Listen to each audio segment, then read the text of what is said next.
Ledakan bom pada jam sibuk di area wisata populer Kuil Erawan di Bangkok tidak hanya mengejutkan warga dan pemerintah Thailand, namun juga pemerintahan Indonesia, di mana terdapat 2 warga Indonesia yang turut menjadi korban dari aksi pengeboman tersebut, di mana 1 orang meninggal dunia. Menurut Direktur Perlindungan Warga Negara Indonesia dan Bantuan Hukum Indonesia Muhammad Iqbal, pihaknya melalui Kedutaan Besar di Thailand telah memulangkan jenazah korban peledakan tersebut. Muhammad Iqbal mengatakan, terkait jumlah warga negara Indonesia yang menjadi korban peledakan kawasan wisata tersebut, sampai saat ini baru 2 orang saja yang diketahui turut menjadi korban.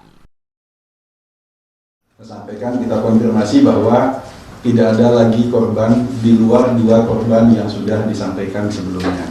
Baik dalam pemboman yang pertama maupun kedua hanya ada 2 korban itu, alhamdulillah tidak ada korban lainnya. Dan baik korban yang luka serius maupun yang meninggal dunia sudah kita tangani dengan cepat, tepat, dan sangat baik. Kita bekerja sama secara intensif dengan pihak keluarga. Jenazah sudah dipulangkan ke Indonesia tadi malam.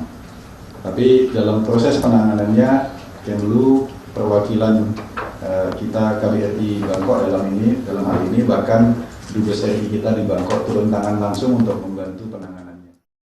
Sebelumnya Senin malam lalu telah terjadi aksi pengeboman di area wisata populer Kuil Erawan di Bangkok yang menewaskan 22 orang, termasuk 13 warga negara asing dari Inggris, Tiongkok, Hong Kong, Indonesia, Malaysia, dan Singapura.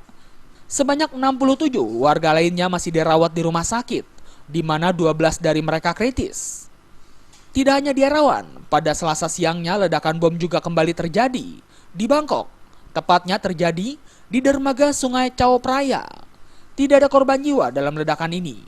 Kepolisian Thailand kini telah menyebar sketsa wajah pelaku yang terekam lewat CCTV sebelum ledakan pertama terjadi.